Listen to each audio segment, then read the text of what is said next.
I'll give you guys the skinny up front. There's a new beta release of Cavern up on Steam. You can join the playtest by hitting the join playtest button, and you'll get access to the latest builds. This is public. I'm only letting a certain amount of people in, so jump on it while it's hot. I have a Google form and a Discord you can join to submit feedback in the proper channels. You can find that Google form on the Steam community post, and you can find the Discord linked below this video. Now, I've got this big list here, which you've all seen in this clip that I didn't show you yet. We've got a cold front moving in here. Hello, returning for your viewing pleasure with another installment of the Dogma Quest Development Log series. This week we have a number of exciting. Make sure to like and subscribe. Here's some of the new stuff that I've added. Let's see. Let's check it. I finished the third main character that I want to have playable at the start of the game. Here's how the players function. The robot can pick up objects to carry around and can equip an object to shoot. Whatever object is equipped to it, it will duplicate it when you emit. Kite, the knight character, can equip objects but use them as weapons. Mina, the new character, the archer, can only pick up objects, not equip them. Mina's ability is that whenever she fires an arrow, it equips a copy of the picked up object to the arrow as an equipped object. If I am carrying a shovel, it is a shovel arrow and I can dig through terrain. If it is a landmine, for example, it is now an explosive arrow. Certain objects become very good. For example, none of the other characters can really attack with the key until they have it unlocked as a swap ability, and that might be later in the game. But Mina can pick up the key and attack with it, getting sort of higher damage output at the beginning of the game. The most interesting thing I've changed is probably going to be the artifacts, so I'll go over what they are here and you can kind of piece together maybe some strategies.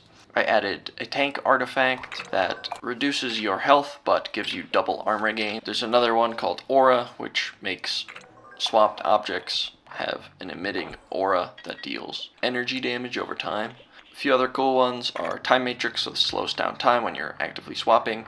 Pixie Dust, which makes swapped and emitted objects have a chance to do double damage. Boxing Gloves give you a ton of knockback.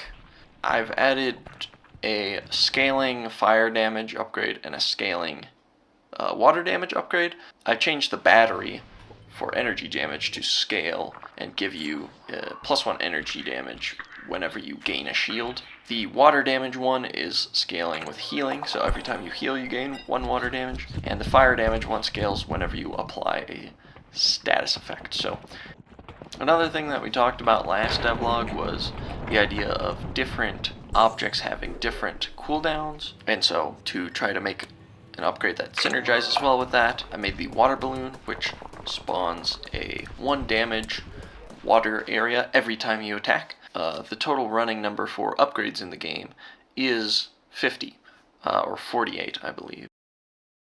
That upgrade is called Garlic Necklace. Garlic Necklace changes the alliance of enemies you spawn to be against you. So this is sort of situational, and there will be a unique way to get the item in the game. But the reason I need this in the game is because it enables things like this. This is what I call the slime torture chamber. Not that I have anything against these slimes. They just have... You can kind of build this little setup, and then you can just have passive healing while you fight the boss, which I think is kind of funny. For objects that I've added, I added this healing flower to make the boss a little bit more forgiving. You can, it's agnostic, so it'll heal the boss and you. But I've added common chest mimics to the game, so spoiler alert, I know you guys will die to these because I've died to them many times. They're kind of funny, and there's a slight difference so you can tell when something's a mimic. I did a ton of particle adjustments, so adding some cool particles for all sorts of stuff. I added a ton of sounds. What I did was some shader loading magic behind this plane so that caches these things before you start the game. So I've done a lot of testing, I've done a lot of small bug fixing, and ideally you guys can play the game and tell me how it goes. Wishlist it on Steam, it's on Steam, you can wishlist it on Steam, you can wishlist it on Steam, it's on Steam, where you can wishlist it. Skiing game Bunny Hill on Steam, if you're interested in supporting me or having something fun to play with friends. That's it.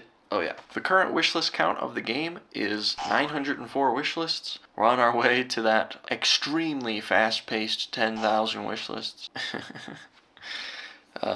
If you have any ideas for the game, throw them in the comments. Okay, I'm rambling. Thanks for sticking with me. Thanks for watching.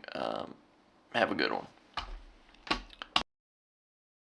And I've got some more. Oh, geez. What I have left is really a group of characters that will eventually be playable and unlockable, certain sounds and music, and that's pretty much it. I fixed 2 huge bugs that have been a pain in my dairy since day one. They were simple fixes. I'm just too stupid to fix them. Oh, got your eyeball. Watch out, Bry my camera.